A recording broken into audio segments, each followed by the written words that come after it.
지금까지 너네들 파티 했는 거 아니냐. 이제 파티 끝났다 이제. 단체 교섭 이런 거 중요한 거 아니다. 진돗개처럼 의지를 가지고 밀어붙여야 한다. 그 살점이 완전히 뜯어져 나갈 때까지 우리는 진돗개 같은 정신으로 한다.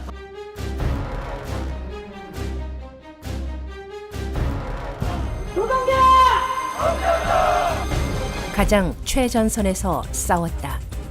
박근혜 정부의 반노동 정책 직격탄을 고스란히 맞으면서 공공부문 노동자들은 후퇴에 후퇴를 거듭했다. 그리고 마지막 승부를 가를 싸움이 남아 있었다.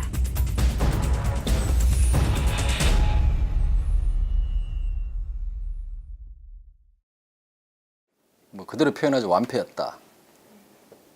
참혹하게 사실은 깨졌죠. 14년, 15년, 2년 동안.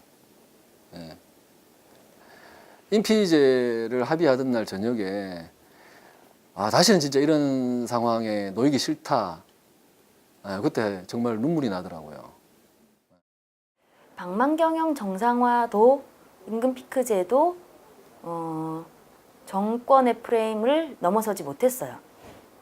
고임금, 고령 노동자들 임금 좀 줄여서 청년 실업을 해소하고 일자리 나눠줘야 된다. 여기에 저항하면 아주 나쁜 놈이죠. 국민들 국익에 반하는 그런. 정부의 프레임은 국민과 공공부문 노동자를 갈라놓았다. 그리고 노동자 내부도 갈라놓았다. 애타게 기다립니다. 다수는 내 문제 아니라고 느끼는 거죠. 나이 드신 일부의 문제다. 퇴직 2, 3년 남은 선배들의 문제였던 거고, 이제 그들이 희생하면 우리가 성과급, 임금을 받을 수 있는 데라고 하는. 공동투쟁은 아래에서부터 흔들리고 있었다.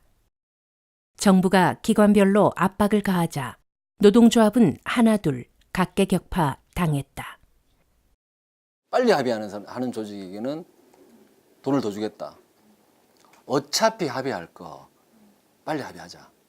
서로를 의심하기 시작하면서 저쪽이 먼저 합의할 것 같다라는 느낌이 오는 순간 자기가 먼저 합의하는 거죠. 분노는 하지만 비빌 언덕이 없는 거죠. 투쟁을 예를 들면 하자 하면 이게 약속이 지켜지는 조직들이 같이 움직이는 이런 게 있어야 서로 언덕을 비벼가면서 가야 되는데, 노동운동권이 대응하는 것을 쭉 지켜본 조합원들이 싸우면 우리만 손해다. 이런 것들이 사실은 팽배했죠. 2014년, 15년을 지나오면서. 양대지 팀은 저성과자 해고를 가능하도록 한 올해는 공공기관의 성과 연봉제를 120개 공공기관 모두가 성과 연봉제를 도입할 수 있도록. 더 이상 물러설 곳도 물러설 수도 없다. 위력적인 투쟁이 아니면 막아낼 수 없다. 지난 2년 동안 무너져 내린 공동전선을 다시 세워야 한다. 임금 피크제도 합의했고 한데 위원장이 또 싸우다가 안 되면 합의하실 거 아니냐라고 한 우려가 분명히 있고, 저는 그 비판이 타당하다 봤어요. 기존에 갖고 있는 단위노조의 위원장들의 교섭권과 체결권을 박탈하자. 이렇게 해서 교섭권을 위임한다. 그래서 의외로 조합원들의 반응이 좋았어요. 지도부에 대한 불신, 그리고 어떤 싸움 전망에 대한 어떤 비관, 이런 것들을 극복할 수 있는 최소한의 조치다. 교섭권이 있는.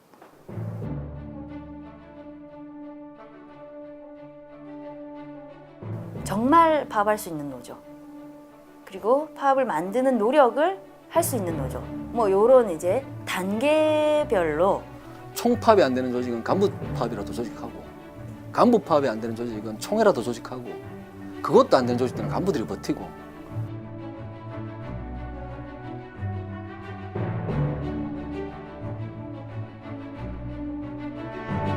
그래서 부산 동지들이 그러는 거예요. 내려갔더니 위원장 진짜 그거 파업 하나 못 믿겠다.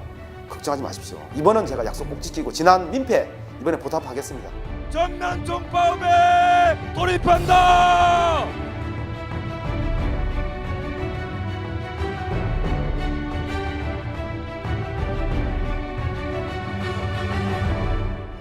함께 싸우자는 약속은 지켜졌다.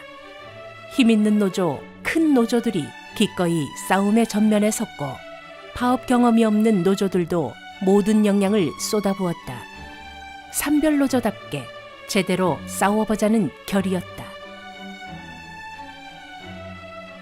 가장 먼저 서울시 지방공기업들이 일방적인 정부 지침에 제동을 걸었다. 철도노조가 무기한 파업으로 버티고 많은 노조들이 정부 지침을 거부하면서 투쟁을 이어갔다. 우리가 돈 없어서 굴복하지 않겠다. 이렇게 이제 얘기를 했는데 거의 50억에 가까운 채권이 쏟아지기 시작했어요. 공동전선에서 이탈하지 않고 각자의 자리에서 최선을 다하는 투쟁. 이것을 가능케 한 노동자의 프레임은 아름다운 동행이었다. 모두가 일괄되게 가야 된다. 이렇게 했으면 저는 이 투쟁은 어떻게 보면 우리가 조기에 무너질 수 있었을 겁니다. 나는 이렇게 싸우는데 왜 너희들은 잘 안 싸우냐 이렇게 서로를 탓하지 않았어요. 하루를 파업하더라도 정말 열심히 잘했다고. 그런 의지만으로 각 노동조합들이 처해져 있는 상황을 다 극복했다는 게 좀 그 아름다운 동행이라는 단어가 매우 적절하다고 저는 생각이 들어요.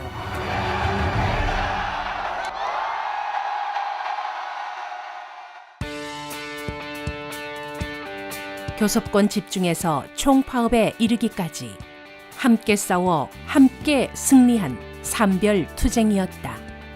투쟁에 함께한 조합원들의 집단적 경험은 또다시 이후 투쟁의 밑거름이 될 것이다. 정부의 정책을 단사업장이 아무리 잘 나가도 이길 수 없다라는 거. 우리가 연대해서 투쟁함으로써 막을 수 있다. 정부의 정책을. 연대에다 어떤 자신감 회복. 지금도 조합원들이 만나서 간담회 하면서 작년 얘기하면 철도노조가 그렇게 싸워줬기 때문에 우리가 이렇게 버틸 수 있었다. 조합원들 그런 얘기하기 쉽지 않아요. 그런 얘기를 하거든요. 나의 고용이 불안할 때 우리가 단결했듯이 나의 현장에 있는 비정규직들의 고용이 불안해질 때 우리는 그만한 동원력을 함께 발휘해서 싸울 수 있을 것인가에 대한 진지한 질문을 우리는 던져야 될 것이고 우리는 이것에 해답을 찾을 때 진정한 산별로 갈 수 있는 길을 찾는다는 거죠. 산별노조의 또 다른 이름은 단결이고 연대다. 우리가 단결하고 연대한 만큼 산별노조는 성장한다. 그리고 딱 그만큼 세상도 변한다.